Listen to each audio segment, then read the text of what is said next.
Ashwin sweets and snacks ப்ராடக்ட்ஸை நீங்களும் உங்க ஏரியாவில் உள்ள சூப்பர் மார்க்கெட்டுக்கு டிஸ்ட்ரிபியூட் செய்ய கால் பண்ணுங்க 9443966765. நாம் பொருளாதாரத்தில் மகாராஷ்டிராக்கு அடுத்த இடத்துல இருக்கிறோம். ஆனால் சட்டங்கள், பாராளுமன்றத்தில் நடக்கக்கூடிய அனைத்து சட்டங்கள் ஏன் தமிழ்நாட்டுக்கு எதிராக இருக்கிறது? ஏன்னா நம்மளுடைய குரல், நம்மளுடைய அதிகாரம் மக்கள் தொகையின் அடிப்படையில் இன்றைக்கு வரைக்கும் செயல்பட்டு இருக்கு. இதுதான் மிகப்பெரிய பிரச்சனை.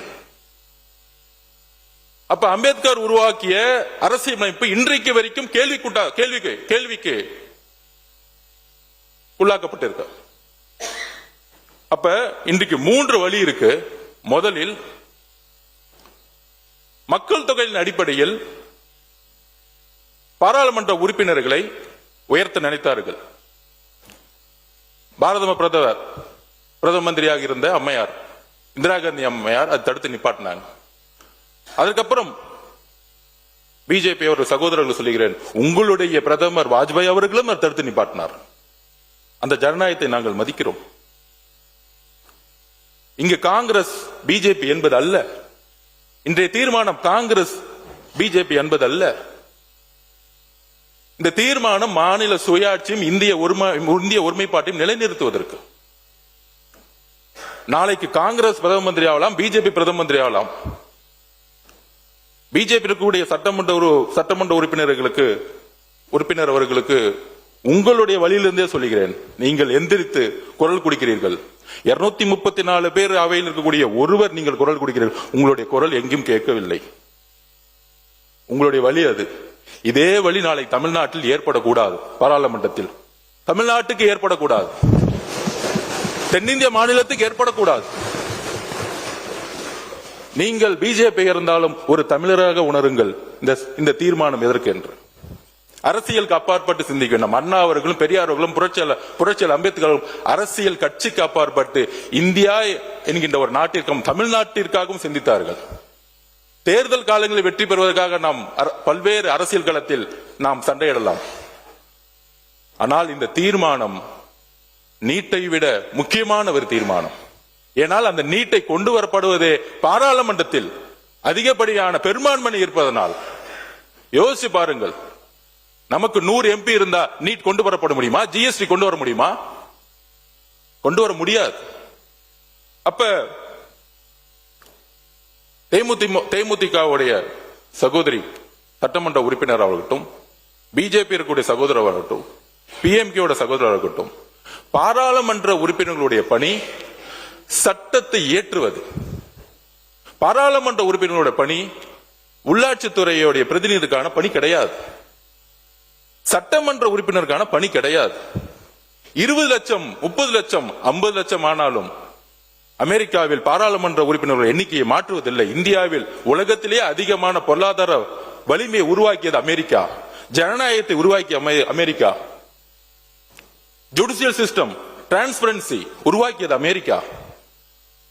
இதைதான் புரட்சியாளர் அம்பேத்கர் அரசியலமைப்பை எழுதும் பொழுது உறுதியாக சொன்னார். எல்லோரும் சமங்கின்ற ஒரு அரசியலமைப்பை உருவாக்கிய பொழுது அந்த சமத்துவத்தை உடைக்கக்கூடிய ஒரு சட்டமாகவும் வரக்கூடிய ஆபத்து இருப்பதனால்தான் இதை எந்த கருத்து வேறுபடும் திரு மு க ஸ்டாலின் அவர்கள் இதில் உடன்படுகிறதா அந்த முதல் குரல் கொடுத்தார். அதில் எந்த வேறுபாடும் கிடையாது. அதில் நாங்கள் ஆதரிக்கிறோம். ஆனால் 2026 ஏப்ரலில் அவங்க சொன்ன ப்ரொபோர்ஷனேட் ஃபர்ஸ்ட் பாப்புலேஷன் அடிப்படையில் நம்ம எதிர்த்தோம். அதுக்கப்புறம் நம்மளுடைய தமிழ்நாடு 7.18 அப்படிங்கிற ப்ரொபோர்ஷனேட் விகிதாச்சாரம் குறையக்கூடாது, விகிதாச்சாரம் உயர்ந்தால் வரவேற்கலாமா அப்படிங்கிற ஒரு குரல் வந்தது. அதையும் திராவிட முன்னேற்ற கழகத்துடைய திரு மு க ஸ்டாலின் கடுமையாக எதிர்த்தார். அதில் நாங்கள் அதான் சொல்றேன், எல்லா முதலமைச்சரும் இல்ல, இந்த பிரச்சனை இப்பதான் வந்துச்சு, அதுக்காக சொல்றோம். இந்த 2 வருஷமா தான் இந்த பிரச்சனை. ஓகே, முன்னாள் முதலமைச்சர் அவர்கள் திரு மு க ஸ்டாலின் அவர்கள் கடுமையாக எதிர்த்தார். திமுக எதிர்த்தது. எங்களுடைய தலைவரும் 2025 ஆண்டிலிருந்து இதுவரை 3 அறிக்கை கொடுத்திருக்கிறார். நாங்களும் எதிர்க்கிறோம். ஏன்னா இது அண்ணாவுடைய கொள்கை. அப்படி இருக்கும் பொழுது இப்பொழுது ஏன் இந்த பிரச்சனை அப்படின்னா, புதிதாக ஒரு பிரச்சனை 50% மாநிலங்களுக்கு கொடுக்கலாம் அப்படிங்கிற ஒரு கருத்து வருது. அந்த 50% இந்தியாவில் உள்ள எல்லா மாநிலங்களுக்கும் கொடுக்கப்பட்டால் பாராளுமன்ற உறுப்பினருடைய பிரதிநிதித்துவம் அதிகமாவதே, தமிழ்நாட்டுக்கு அதிகமாவதே அப்படிங்கிற ஒரு குரல்.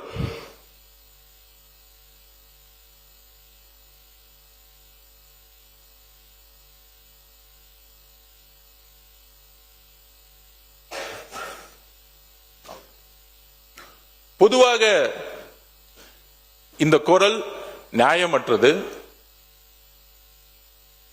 ராஜஸ்தான், மத்திய பிரதேஷ், உத்தரப்பிரதேசம், பீகார்,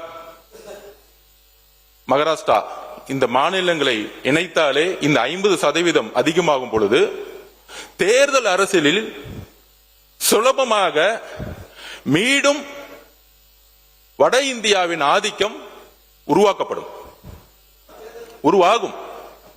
50% உயர்த்தினாலும் உருவாகும்.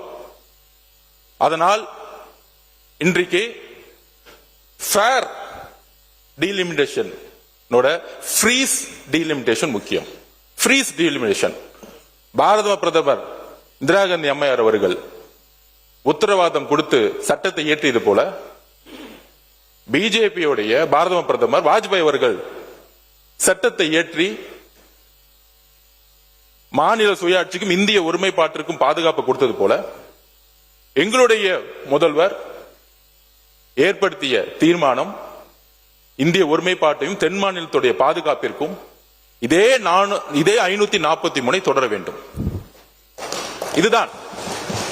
எந்த வழி வந்தாலும் அது மக்கள் தொகையின் அடிப்படையிலேயோ இல்ல விகிதாச்சார மாற்றத்தின் அடிப்படையிலேயோ எல்லோருக்கும் சமமான விகிதாச்சாரம் என்று கொடுக்குவோம் என்ற உத்தரவாதம் இருந்தாலோ இல்லை 50% அதிகமான எண்ணிக்கை கொடுத்தாலோ அது நமக்கு தேவையில்லை. தமிழ்நாட்டிலிருந்து மக்கள் கிட்ட இது வரைக்கும் எந்த விதமான குரல் உருவாகவில்லை. அதிகமான பாராளுமன்ற உறுப்பினர்கள் வேண்டும். இது வரைக்கும் மக்கள் எந்த இடத்திலும் போராட்டமோ இல்ல தேவை ஏற்பட்டது கிடையாது. நிர்வாக வசதி தேவையற்றது. ஒரு பாராளுமன்ற உறுப்பினர் சட்டத்தை ஏற்றக்கூடியவர், அவ்வளவுதான். சட்டத்தை ஏற்றக்கூடிய இடத்துல அவருடைய பதிவை செய்யக்கூடிய இடத்துல இருக்கிறார் பாராளுமன்றத்தில். அதனால நிர்வாக வசதிக்காக நமக்கான பிரதிநிதித்துவம் கிடைக்கும் அப்படின்னு சொல்லக்கூடிய ஒரு தவறான வட இந்திய ஆதிக்கத்தில் நாம் வீழ்ந்து விடக்கூடாது என்பதற்காக இந்த தீர்மானம். இந்தி பேசும் மாநிலங்கள், நன்றி, இந்தி பேசும் மாநிலங்கள், வடகிழக்கு மாநிலம் எடுத்துக்கொள்ளுங்கள். வடகிழக்குல 7-8 மாநிலங்கள் இருக்கு. ஏன் அவர்கள் குரல் பாராளுமன்றத்தில் ஒலிக்கவில்லை? பிரதிநிதித்துவம் இல்லை. நாளைக்கு வடகிழக்கு மாநிலங்கள் போல தென் மாநிலங்களும் ஆயிடக்கூடாது. அதுக்குதான் இந்த தீர்மானம் முதலமைச்சர் கொண்டு வந்திருக்கிறார். அஸ்வின் ஸ்வீட்ஸ் அண்ட் ஸ்நாக்ஸ் ப்ராடக்ட்ஸை நீங்களும் உங்க ஏரியாவில் உள்ள சூப்பர் மார்க்கெட்டுக்கு டிஸ்ட்ரிபியூட் செய்ய கால் பண்ணுங்க 9443966765.